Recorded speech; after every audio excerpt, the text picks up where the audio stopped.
1800 অথবা 2000 রিয়াল বেতন, এটা আপনাকে অনেকেই লোভ দেখিয়ে বাংলাদেশ থেকে এই প্রবাসে নিয়ে আসবো।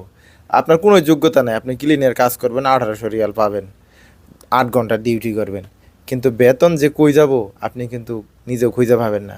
বেতন আপনি ধরতেও পারবেন না, ছুঁইতেও পারবেন না। হয়তো 6 মাসে 3 মাসে একবার আপনি খানার টাকা পাবেন, ঠিক আছে, কিছু সামান্য টাকা আপনার খাবারের জন্য দিব, আপনার ওই ওই টাকা দিয়েই বাজার সদাই কইরা খান লাগবে আর কাজ করা লাগবে। কিন্তু ওই যে ওইদিকে যে 5 লাখ টাকা 4 লাখ টাকা ঋণ করে আসছেন, সেই টাকা আপনার যে ঋণ পরিশোধ করা লাগবে, সেটা কিন্তু এই দেশের মানুষ চিন্তা করবো না।